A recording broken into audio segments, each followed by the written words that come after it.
programa Vida e Você entrando ao ar novamente. Muito obrigada por me receber na sua casa.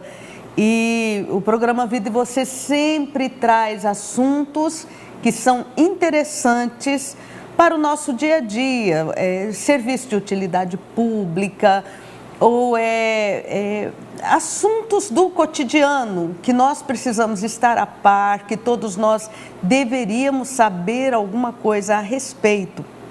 O programa Vida e Você tem a intenção de ajudar você no seu dia a dia, trazendo uma palavra de ânimo, uma palavra de conforto, de esperança e também estes assuntos da nossa sociedade, da nossa vida.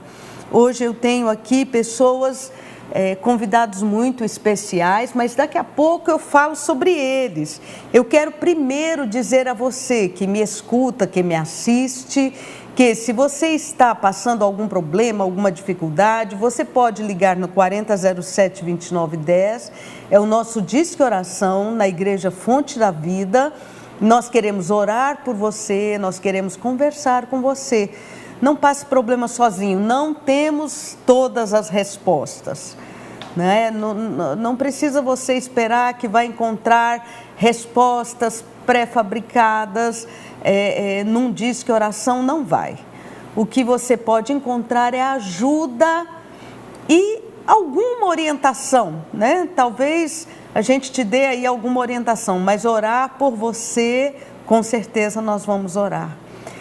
E o nosso Disque Oração em Brasília, aí a nossa televisão está em Brasília, é o 33 43 24 44, 33 43 24 44, você pode ligar para a gente, está aí na sua tela. Não passe problema sozinho, não precisa passar por isso sozinho. Você pode receber oração, você pode ser ajudado pela fé. Os nossos convidados hoje são mais do que especiais e o nosso assunto hoje é interessantíssimo. O nosso assunto hoje é autismo, o espectro autista, acho que eu falei certo. Então, nós vamos conversar sobre isso hoje com o Dr. Jim Allen, que é psiquiatra. Tudo bem, doutor? Tudo ótimo. Muito obrigada. Rubia. Grato também, estou aqui. Muito obrigada por estar novamente aqui no nosso programa. E eu estou também com a Cássia Gouveia, que é presidente da Associação de Pais e Amigos dos Autistas do Estado de Goiás. Muito obrigada. Obrigada, Mr. Rubia. É um prazer estar aqui novamente com a senhora. Cássia, me responde uma coisa. A Associação de Pais e Amigos dos Autistas, a sigla é AMA, não? AMA. AMA, isso. Há quanto tempo ela existe em Goiás? Ela já existe em Goiás há 21 anos. 21 anos? 21 já. anos. Que coisa boa, Ela né? começou com um grupo de mães em 2000, quase 20 anos na verdade, em 2000. E para começar a conscientização, porque naquela época não existia nada, né? Nem os médicos sabiam o que era autismo. Então ela está desde meados de 2000. Desde meados de 2000, ajudando famílias. Sim. Aqui em Goiânia, aqui em Goiás, que tenham um autista na família. Doutor, podemos dizer que o autismo é hereditário? Tem algum aspecto hereditário? Sim, existe uma transmissão da probabilidade aumentada de se desenvolver autismo se eu tenho um familiar de primeiro grau autista. Uhum. Então existe essa linha genética, né? Sim. O autismo é um transtorno global do desenvolvimento. E como tal, ele tem vários graus de penetrância, vários graus de comprometimento da funcionalidade daquela pessoa. Então, dentro dos sistemas familiares, tendo um autista de um grau mais grave, isso também pode ajudar a aumentar a probabilidade de ter um outro familiar com autismo, mais leve ou mais grave. Uhum, uhum. É interessante que dentro desse aspecto, Cássia, espectro autista, né? Essa é uma nomenclatura mais ou menos recente, não é? Ela foi, antigamente existia os Asperger, que na verdade são os autistas leves, né? Asperger? E os autistas, aí tinha os graus, né? Leve, moderado e severo. Agora eles enquadraram tudo com, há pouco tempo, transtorno do espectro autista.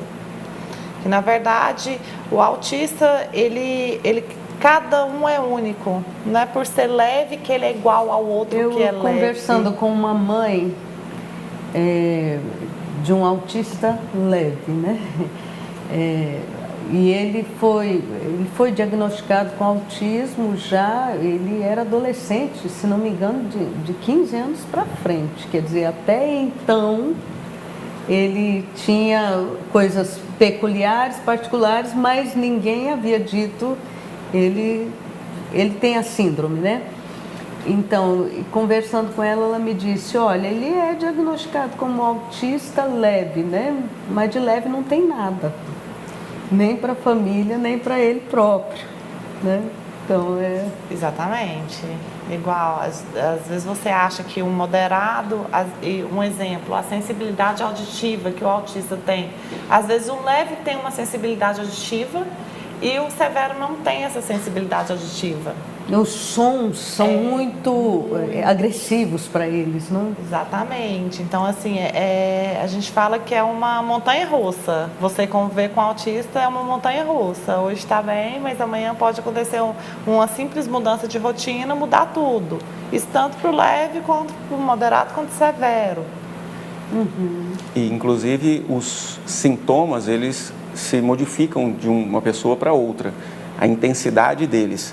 Então, o autista sempre vai ter uma dificuldade de sociabilização, sempre não, no leve tem muito pouco, que seria o Asperger, que é o autista leve, que tem preservada a capacidade intelectiva, né, cognitiva, porém tem uma dificuldade muito grande de sociabilização. Mas, de um modo geral, a dificuldade é na comunicação de expressão. Ele tem dificuldade em expressar os sentimentos e tem dificuldade de perceber os sentimentos que os outros expressam. Doutor, essa síndrome, a gente chama de síndrome, ela é uma síndrome do desenvolvimento global. Isso, porque aparece logo na infância. E eu não sei como é que eu poderia formular a questão, mas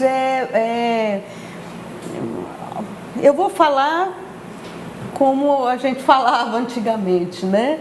Uma vez eu ouvi uma história que não deve ser comprovada cientificamente, mas associando o autismo a determinadas vacinas que são dadas muito cedo na criança, não é? A criança sai da maternidade vacinada. Sim. Mas eu penso que não tem uma correlação científica, pode se associar? Que eu saiba, não. Porque a gente confia no que foi submetido a método científico. E os estudos têm um método para provar algo. E é até perigoso a gente fazer uma associação como essa, né? Porque hoje em dia existe um movimento das pessoas mais naturalistas que se afastam um pouco do uso de vacinas. Sim, então, principalmente hoje em dia, com a facilidade da internet, as pessoas escrevem coisas que podem ser verdade ou podem não, inclusive sobre a vacina, né? Que na verdade ajuda muito as pessoas não desenvolverem doenças, mas algumas pessoas acham que não deve vacinar, então acaba aparecendo um monte de motivo para não vacinar. Esse estudo que eles falam foi feito, na verdade foi feito num povoado, numa aldeia na Europa, que eles fizeram, mas assim, não teve embasamento científico nenhum. E parte da população não vacinou e parte da população vacinou. E assim, mas não tinha pesquisa genética, não tinha nada, e o que eles falaram é que quem tomou vacina teve mais maior probabilidade do autismo, mas Em contrapartida, eles omitiram nessa informação desse estudo, nessa pesquisa, de que a mortalidade infantil foi altíssima. Então, teve isso também. Então, assim, não teve uma correlação. Simplesmente, uns pararam de tomar, outros continuaram tomando e eles não tiveram um estudo genético, não teve um estudo científico em relação a isso. Porque fica... eu sei que nos Estados Unidos existe ou existiu. Ultimamente não se ouve falar muito a respeito. Uma onda contra a vacinação de crianças por causa deste estudo. O que é perigosíssimo, porque hoje em dia a gente lida com supervírus, superbactérias, não é? O índice de mortalidade infantil, quando os pais não vacinam, privam as crianças da vacinação, parece que faz assim, ó, sobe, né? Então é perigosíssimo um negócio como esse, né? Nosso assunto hoje é autismo. Quem sabe você conhece alguém aí que está com essa dificuldade em casa, que tem parente, que tem filho, sobrinho com autismo. Dá uma ligadinha agora, fala, sintoniza no Vida e Você, que o assunto está interessante. Daqui a pouco a gente...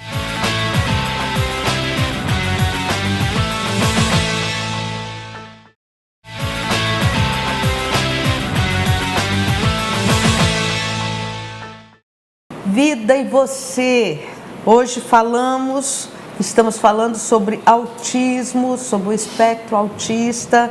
Estamos com o Dr. Jim Allen, que é psiquiatra, e com a Cássia Gouveia, que é presidente da Associação de Pais e Amigos dos Autistas do Estado de Goiás.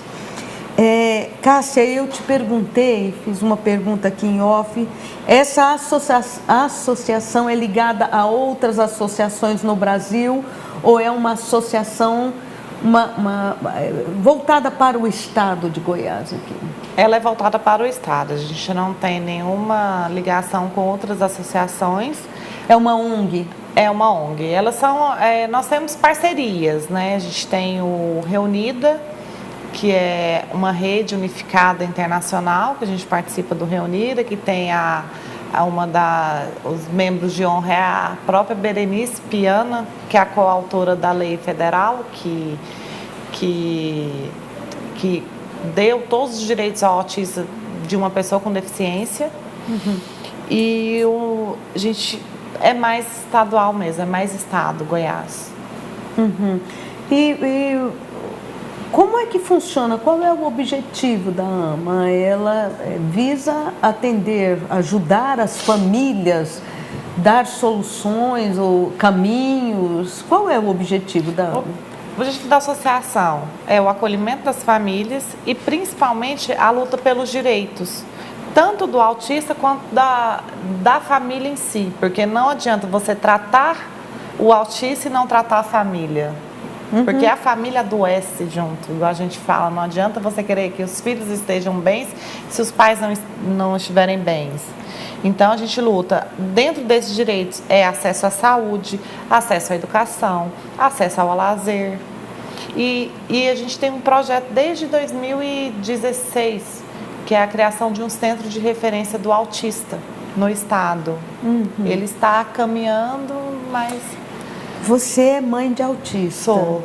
Sua criança está com quanto tempo? Ele tem 10 anos. 10 aninhos. Ainda existe preconceito, você acha, na escola?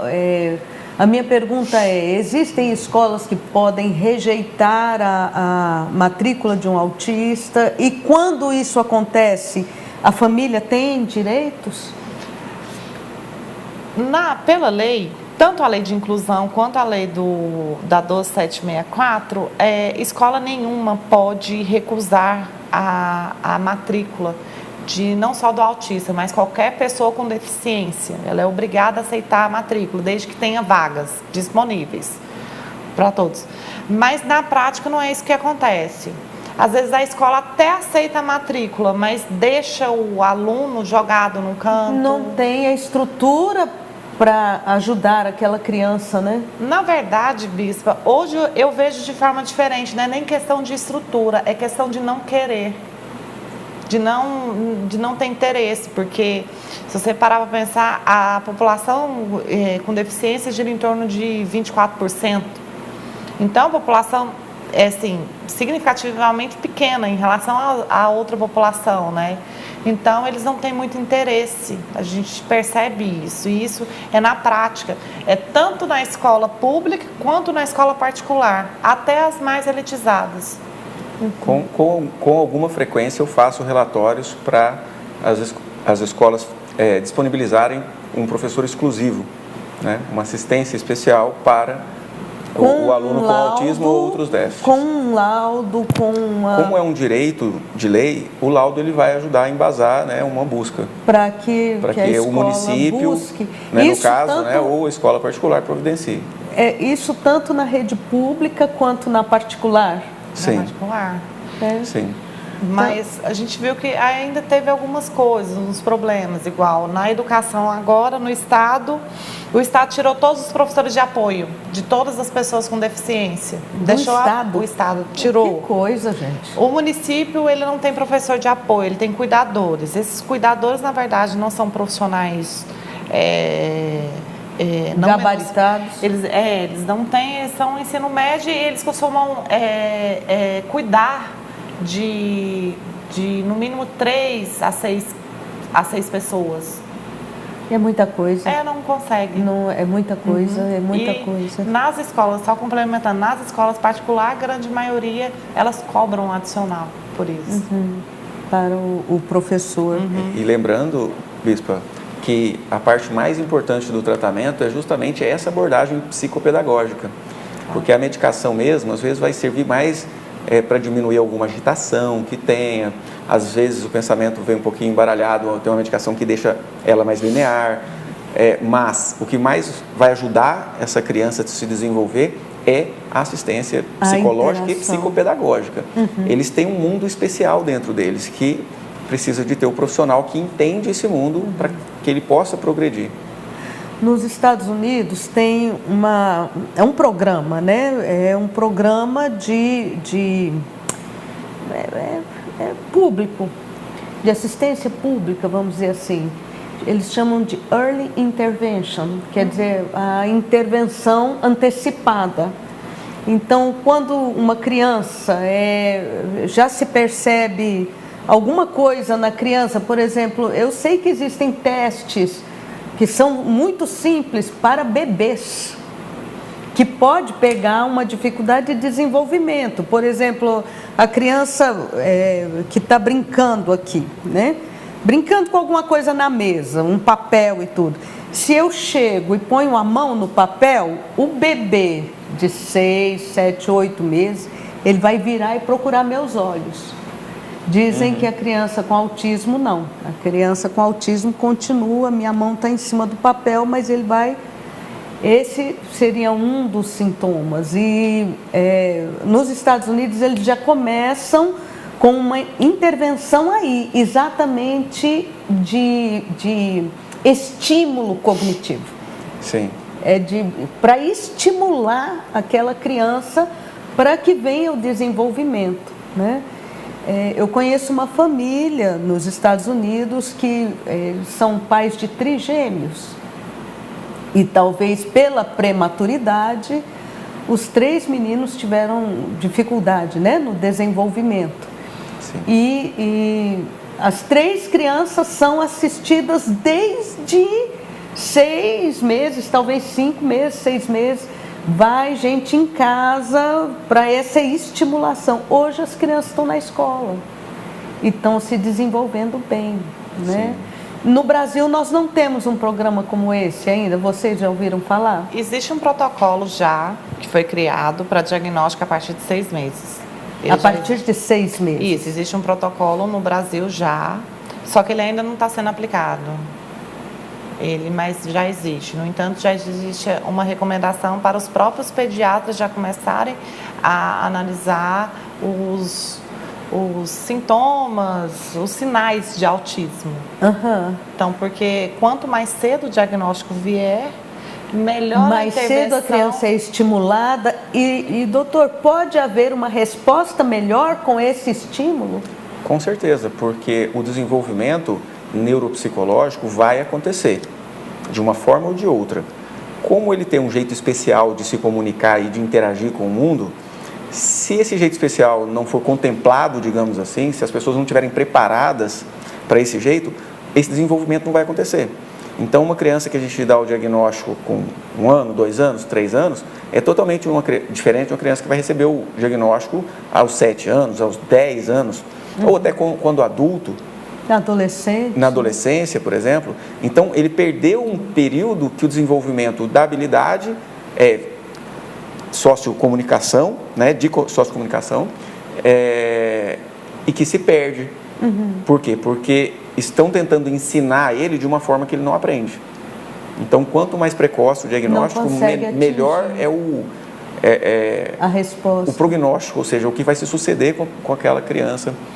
Menor vai ser a perda de funcionalidade. Porque qual que é o maior problema de qualquer transtorno? É o sofrimento individual do ser humano e a perda da funcionalidade. Entende?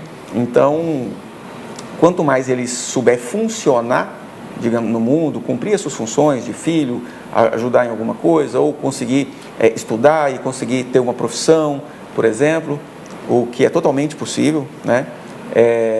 Nós temos muito autistas leves que fizeram grandes feitos pela humanidade, mas porém tiveram uma assistência para isso, né?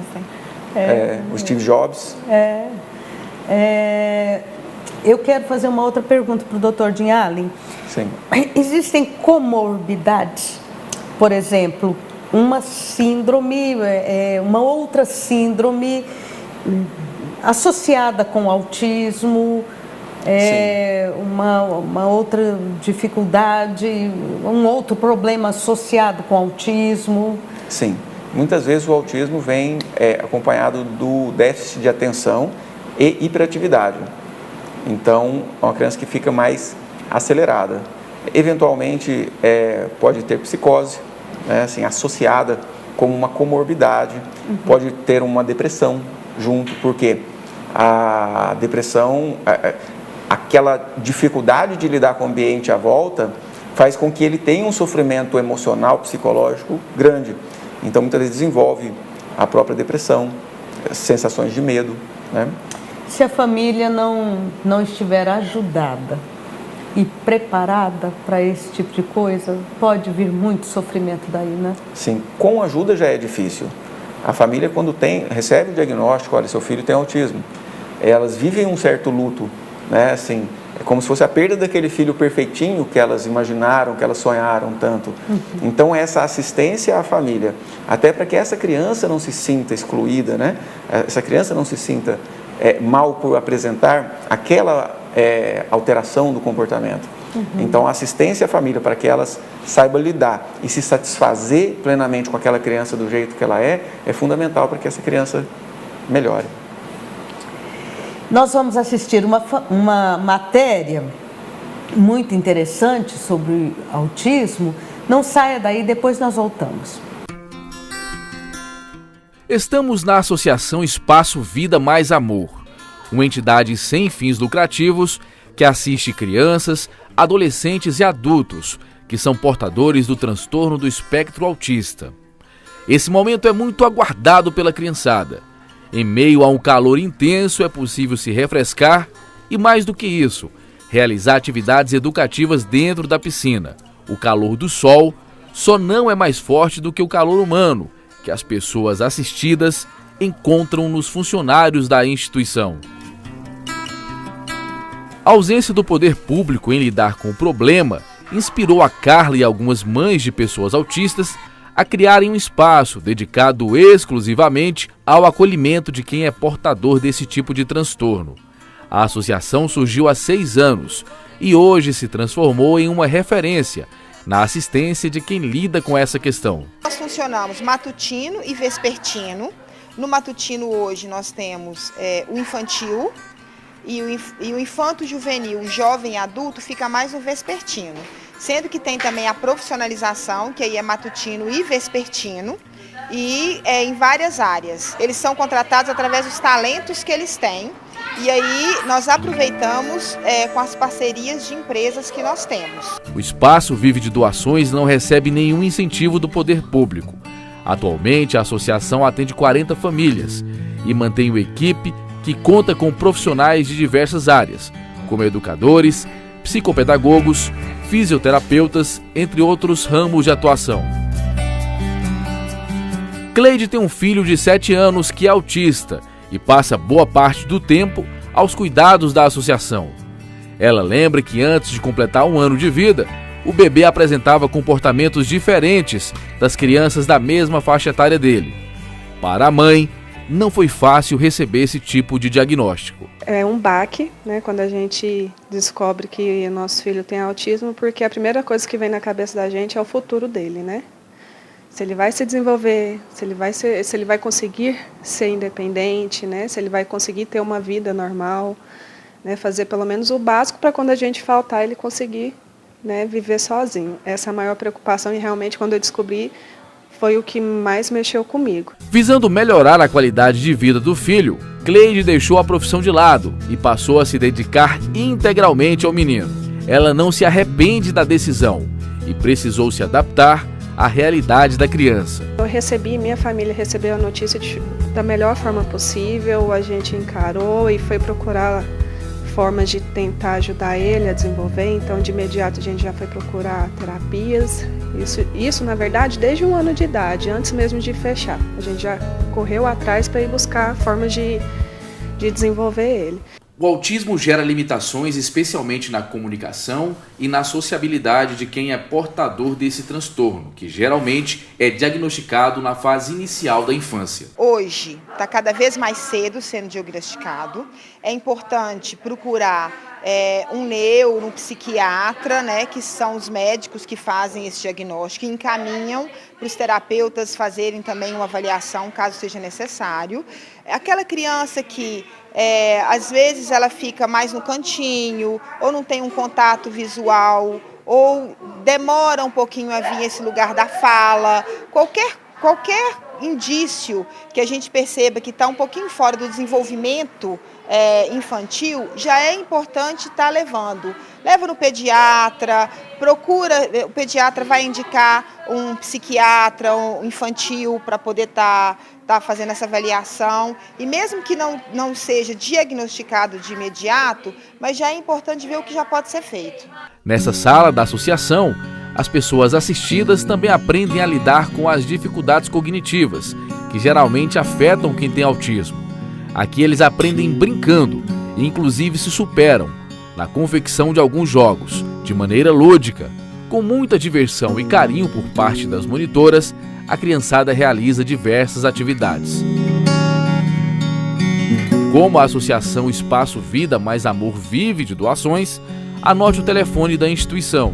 O autismo pode até causar determinadas limitações, mas não consegue anular o amor entre pais e filhos e a boa vontade de quem milita em causas tão nobres como essa.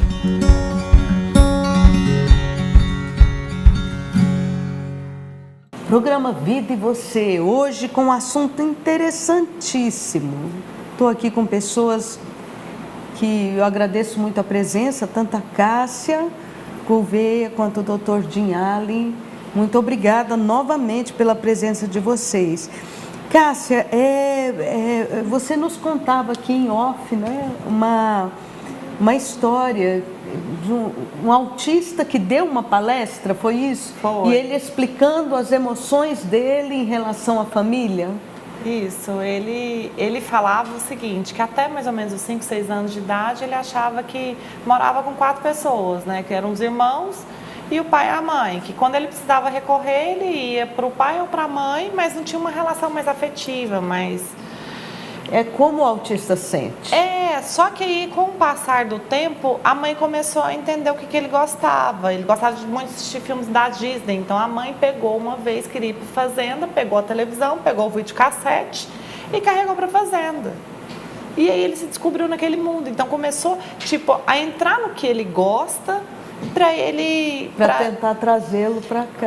E para ele sentir, ele começou a sentir um carinho especial pela mãe. E pelo pai foi o seguinte, o pai começou a assistir os filmes da Disney com ele, aquele momento de sentar, ficar parado sem fazer nada, olhando o filme, ele fez isso. E aí eles começaram a ter uma relação.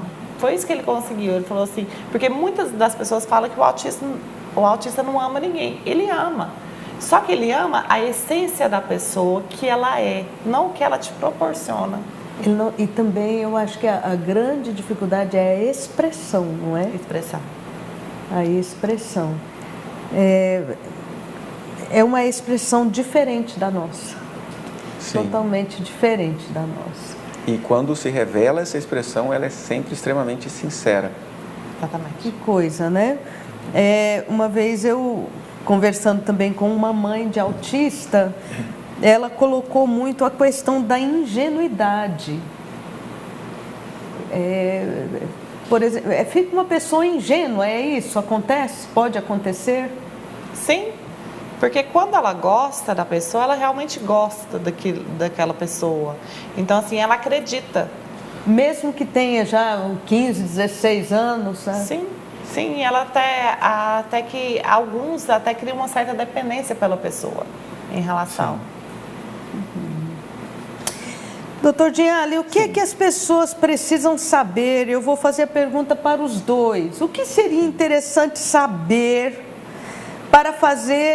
para que esse processo de inclusão seja de fato efetivo, né? Porque ainda existe preconceito.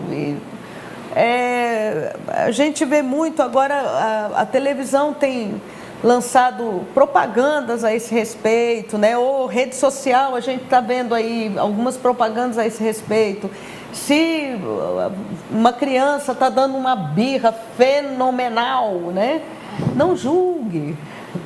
Pode ser que aquela família esteja com um problema com um autista, né? E tal. Então, o que as pessoas deveriam saber para que exista de fato uma inclusão do autista, já que a prevalência é grande na sociedade, né? Você me falou de questão a cada 50 nascidos. Cada 50 pessoas ou 50 mil pessoas? 50 nascidos. 50? É uma prevalência grande, né? Sim, sim. E existe uma outra pergunta que eu quero fazer. É mais comum em meninos do que em meninas. Eu já ouvi falar isso. Tem alguma justificativa, doutor, para isso? Que eu saiba, não. Uma justificativa é que algumas científica. Doenças se manifestam mais em meninos ou mais em meninas. Existe uma hereditariedade genética que, de alguma forma, pega mais os meninos mesmos. Mas não tem uma explicação para isso na medicina? Não.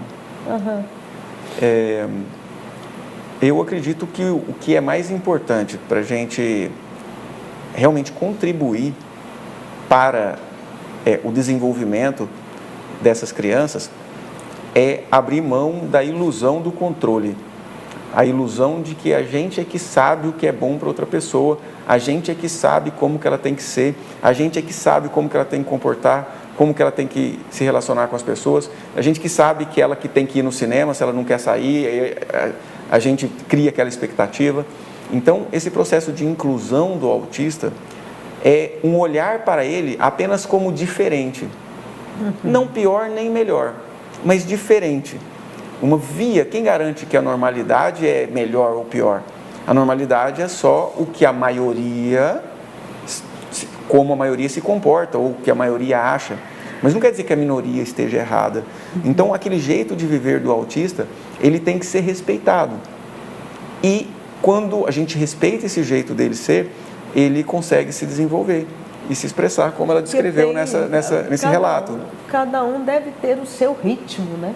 Exatamente. E eu gosto sempre de falar uma coisa, que ser humano é igual. Ninguém é igual, todo mundo é diferente. Então, por que não respeitar o que sai um pouco da curva? Exatamente. Exatamente. Respeito, permitir que o outro seja como ele é. Entende? Que ele tenha o auxílio que ele quiser, que ele precisar, que ele possa se desenvolver e escolher, de repente, agir de uma forma diferente. Porque também é sofrido para o autista ter aquele rigor, entende? É como se sair do caminho da escola causa um sofrimento nele. Para nós é como se fosse passar perto de um cachorro bravo, por exemplo. A sensação nele tem sofrimento também. Então tem uma parte que ele quer mudar. E se a gente oferece recursos para que ele consiga diminuir aquele sofrimento nele, ele vai mudar. Mas tem partes do jeito de ser que ele não quer mudar, não está fazendo ele sofrer, e os outros que ficam querendo que ele seja diferente. E isso que não faz sentido, porque ele não vai ser diferente pela vontade dos outros. Ele vai sofrer mais quanto mais fiquem apontando o dedo. Seja assim, seja assado, não faça isso, não faça aquilo. Com certeza. Né? Nós fizemos uma viagem há pouco tempo, e uma viagem longa, e aquele processo todo de aeroporto, porque o processo de aeroporto é cansativo, né? E esse processo todo de aeroporto, à nossa frente estava uma família com uma menininha. Olhando para ela, eu acho que ela deveria ter entre 10 e 12 anos. Mas deveria ser um autista severo, porque ela não falava, né? Estava no carrinho, os pais empurrando, a criança andava, depois eu vi a criança andando e tal, mas os pais empurrando para passar naquela vistoria do aeroporto. E estava com um tabletzinho assistindo alguma coisa e ela emitia sons, esse tipo de coisa. E repetidos, né? E repetidos. E de vez em quando a mãe falava alguma coisa. Mas o que eu percebi, a alegria da menina em viajar. Ela estava conseguindo transmitir isso, com aqueles sons assim. E ambiente de aeroporto, gente, é estressante. É muita gente indo e vindo, muito barulho, muito som. Quer dizer, para aquela criança não deveria estar sendo fácil. E nem para os pais. Mas os pais ali, eles estavam com tanta maestria, eu vou usar essa expressão, no conduzir a situação, no tentar acalmar a criança. E ela conseguia mostrar alegria, mesmo com aqueles sons e tal, no viajar. Paciência, acho que é uma palavra-chave, não é? A minha vice-presidente, a Silvana, que é uma amiga muito querida, ela me ensinou uma coisa. Ela falou assim: Cássia, você tem duas opções. Ou você estressa, você não estressa, ou você sofre, ou você não sofre. Mas não vai mudar. Então, seja leve, trata leve, porque o autista, as emoções dele é muito exageradas, né? Ele está feliz, ele grita, ele corre, ele não consegue se conter. Na tristeza também, na frustração. Sim. Então, isso é uma forma de alegria. Então, o que a gente tem que fazer? Às vezes o pessoal pergunta, o Matheus tá lá acabando o mundo para ele, eu tô olhando, o povo ficar, você não vai fazer nada. Eu falei, mas vai adiantar o quê? Eu fazer agora? Ou ele tá gritando, eu falei... Você não estressa? Eu falei assim, não, de vez em quando eu estresso, mas eu me desligo daquilo ali porque é a forma dele. Então, vamos ter mais leve. Ele está apenas se expressando, né? Exatamente. Sim. Então, essa menininha no aeroporto, ela estava emitindo esses sons, né? Grita, Sim. Eram gritos. Porque o ambiente, naquele instante, estava muito agitado, né? Então, a mãe tentava acalmar, o pai... Mas, mais para frente, eu a vi numa lanchonete comendo um lanchinho. Sim. Entendeu? Quer dizer, os pais estavam sabendo lidar com a situação. E deu para perceber que não havia um sofrimento da criança. Não, era a expressão dela, não era sofrimento, exatamente. E por que todo mundo vai querer falar, não faz assim, não grita? Por quê? Não, fica quietinha. Fica quietinha, não, né? Sim. Interessante isso. Outra coisa que com o nosso bate-papo aqui, eu quero deixar para a mamãe em casa, para a família. Eu costumo dizer que não há porquês, né? Por quê? Por que Deus permitiu, né? As pessoas procuram muito sobre o porquê e por que a gente não acha. Talvez a gente ache para quê? Por que não? E para crianças especiais, eu acho que Deus provê pais especiais ou mães especiais, não é? Se Deus te confiou uma missão especial, com certeza Ele está te confiando também uma força especial, uma capacidade especial. Nós vamos ter que terminar. Doutor Dinhali, o que poderia ser dito para nossa mamãe que está... Eu estou ainda com vontade de tocar num assunto. Deixa eu ver com a nossa produção. Nós temos alguns minutinhos ainda? Uns 5 minutinhos. Existe um assunto tão polêmico, doutor, que é a questão do canabidiol. Canabidiol para autismo não ajuda ou ajuda? Especificamente para o autismo, que eu saiba, não. Não. Tem alguma notícia? Posso falar? Pode. O meu filho usa desde 2017. O seu filho usa desde 2017. Eu sigo em rede social, vamos dizer assim, eu sigo algumas mães autistas e tem umas que fazem a seguinte questão. Meu filho está usando esse medicamento, está deixando ele mais agitado, o que eu faço, tal. E existem mães que falam, meu filho usou esse outro medicamento e acalmou, tal. Na verdade, hoje não existe um remédio para o autismo. Você tem uma medicação. Mesmo porque não é uma doença, né? Você tem uma medicação que trata alguns sintomas. O canabidiol, na verdade, ele serve para diversos tipos de transtornos, doenças. O que nós percebemos? Ele deixou o meu filho mais calmo, concentra, consegue se socializar, a fala melhorou. Eu falo assim que foi um divisor de águas, antes do canabidiol e depois do canabidiol. Hoje eu falo. Hoje ele está no Brasil como medicação, ele está autorizado pela Anvisa. Em dezembro de 2019, a Anvisa autorizou a comercialização, a importação e comercialização dentro do Brasil. Só tem uma associação no Brasil que hoje faz a comercialização, que faz a produção e a comercialização, que é a Abrace, na Paraíba. E assim, a gente tem alguns autistas na associação que faz o uso do CBD, que é a nomenclatura a abreviação. Né? O que nós percebemos é o seguinte, que houve uma melhora assim, foi gigantesca, porque além de você tratar a hiperatividade, o tempo de concentração, você consegue trabalhar a depressão, a comunicação. Eu falo que hoje a medicação que existe para o autista, claro que tem exceções que não dão certo como qualquer outro tipo de medicação, né? É o CBD. Hoje eu falo, pode ir, tenta. Às vezes a dosagem está errada, a quantidade, a proporção de CBD em relação aos outros interpenos, componentes da própria cannabis. Mas olha, o meu filho já tomou diversas medicações farmacêuticas, né? E ele teve sérios problemas com essas medicações. Ele teve reações gravíssimas com essas medicações. Então, a gente fez todas as tentativas. E, assim, além de tudo, ele não trata só o autismo, ele trata a depressão, ele trata a Não convulsão. estamos fazendo propaganda do remédio. Porém, isso é muito polêmico. Exatamente. Tanto na medicina quanto na sociedade. Sim. Mas como já foi, de uma certa maneira, autorizado pela Anvisa, deveria ser olhado, né, com mais pesquisas. É uma transição, né, que toda droga, toda substância, quando tem uma primeira pesquisa que mostra que é bom para isso, que é bom para aquilo, aí causa exatamente esse burburilho, né?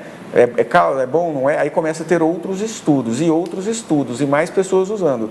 À medida que isso amplia o uso e que mais pesquisas bem baseadas no método científico, com uma confiabilidade técnica científica, à medida que esses estudos vão mostrando o benefício, também, né?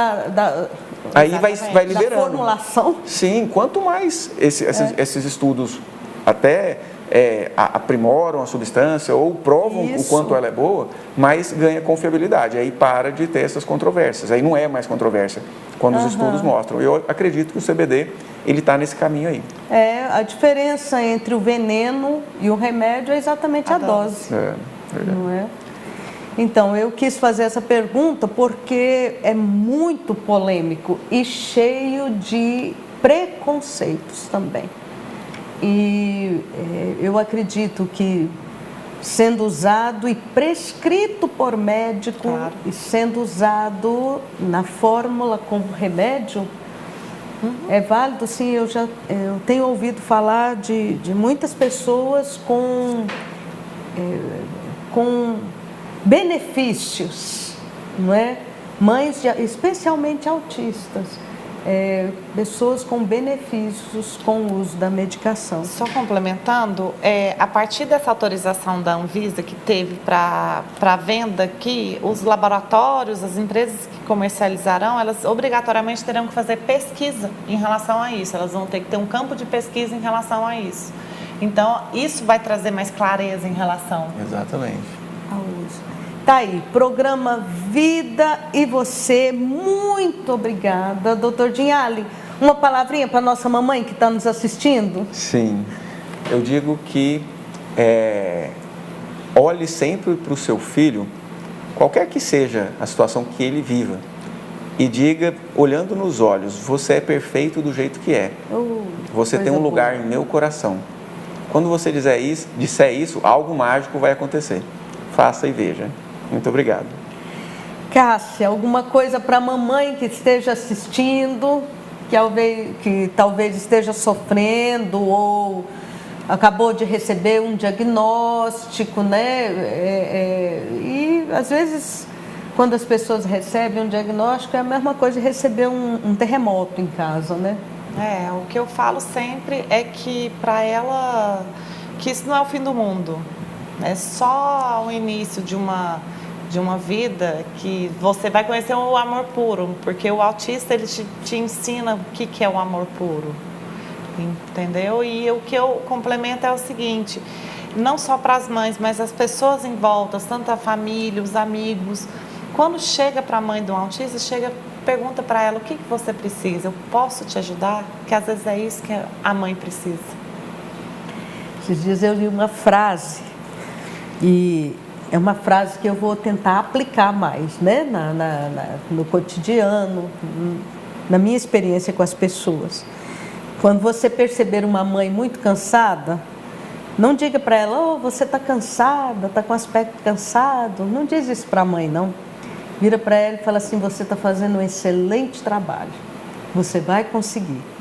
Tá aí, programa Vida e Você, muito obrigada pela participação de vocês.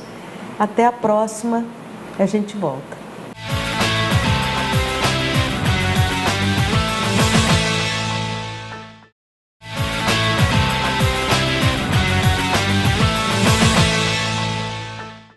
Programa Vida e Você, eu quero deixar uma palavra de ânimo para você, uma palavra de fortalecimento para a sua vida, mas antes eu não poderia deixar de falar dos nossos telefones. Você que está talvez adoentado ou precisando de ajuda, quer receber uma oração, quer fazer uma campanha de oração por telefone, você pode ligar agora no 4007-2910 de qualquer lugar do Brasil. Talvez você me assista pela internet, ligue 4007-2910, é o nosso Disque Oração.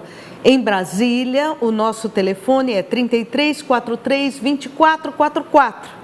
Um abraço para você que está aí em Brasília, aos arredores da cidade de Brasília.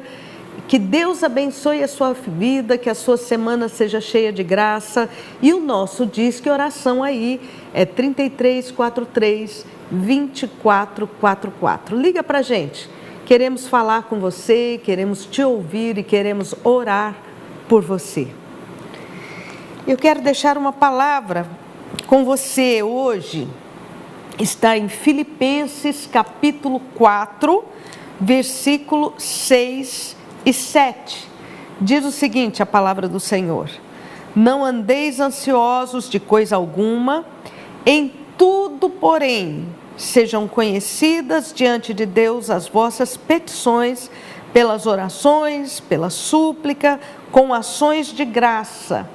E a paz de Deus, que excede todo entendimento, guardará o vosso coração e a vossa mente em Cristo Jesus. Você já parou para pensar como parece que existe uma demanda da vida para que você se torne uma pessoa ansiosa?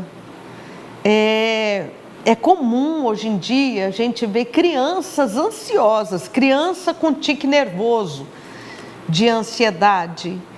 Parece que a vida vai acontecendo. Se eu fizer uma enquete perguntando quem aqui é ansioso, eu acho que muita gente iria responder eu sou ansioso, está falando comigo mesmo. Pois é. E o pior que não tem como eu dizer para você, para com isso. Não tem. É uma questão da vida. Os jovens são ansiosos, as crianças são ansiosos, os adultos costumam ter transtorno de ansiedade. Não é? É triste a gente ver mãezinhas jovens que estão aí com transtorno de ansiedade. O que é isso? A ansiedade cresceu tanto que a pessoa sofre um transtorno.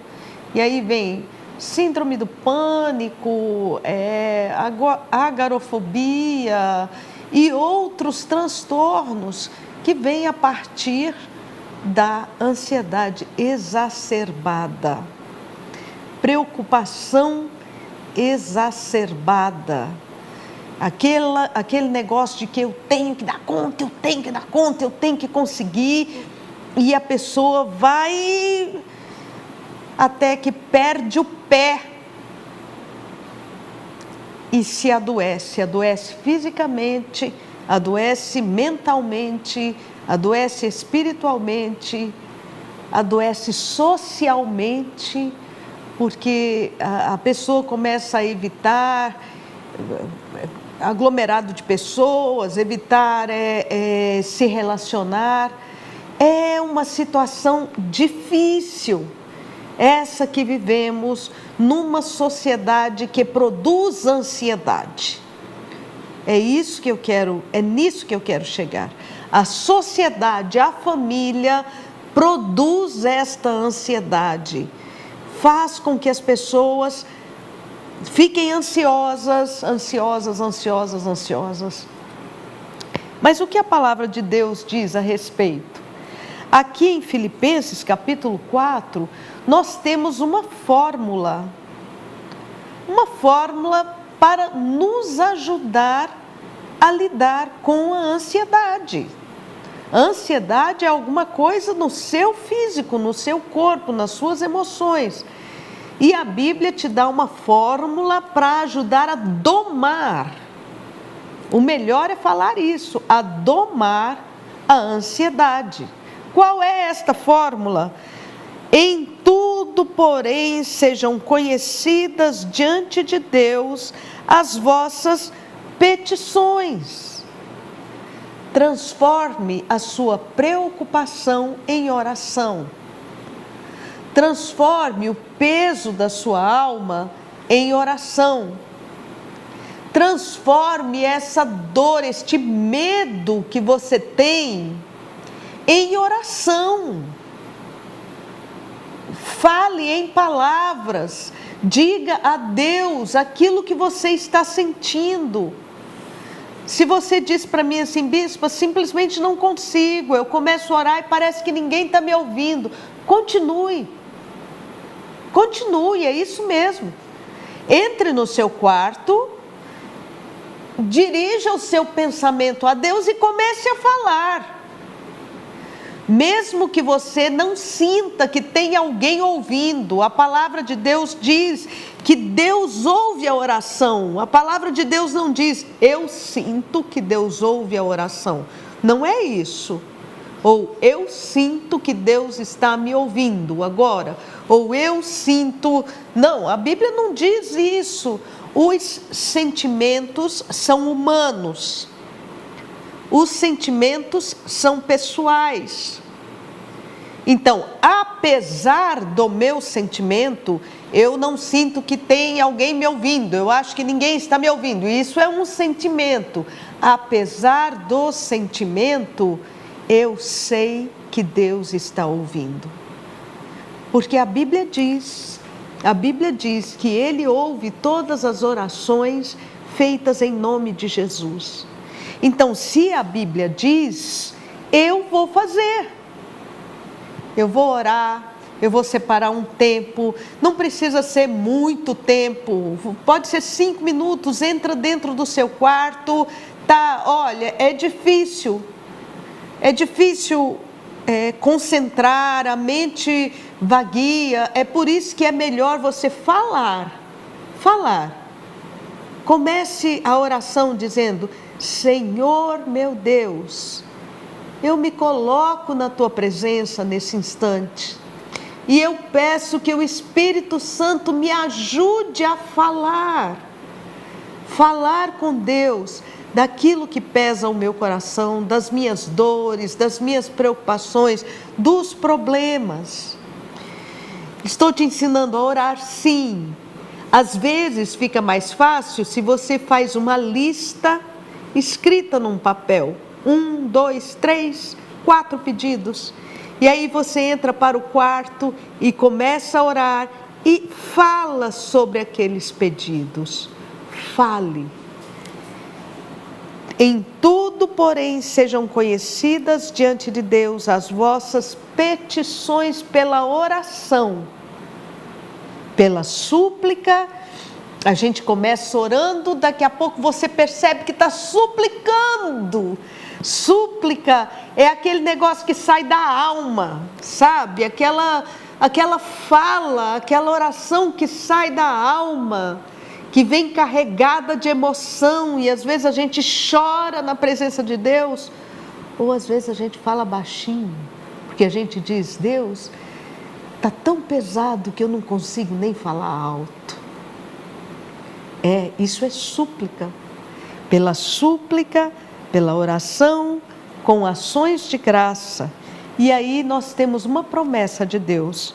E o Deus da paz, que excede todo entendimento, guardará o vosso coração e a vossa mente.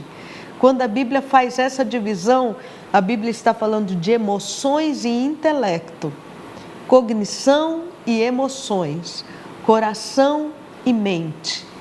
Deus vai guardar na paz de Deus, que excede todo entendimento. Eu já ouvi pessoas dizendo o seguinte, a situação à minha volta não mudou muito, ou está começando a mudar, mas eu estou em paz, eu não tenho aquela chaleira, sabe? Já colocou água para ferver no fogo? Fica aquela chaleira. Então, ansiedade é isso, é uma chaleira dentro da gente. Eu não estou com essa chaleira mais. Eu estou confiando em Deus. Neste último fim de semana, o apóstolo participou do Descende. E no Descende ele falou uma frase, oração tem poder de colocar as coisas em ordem. Eu creio perfeitamente nisso. Oração tem o poder de colocar as coisas em ordem.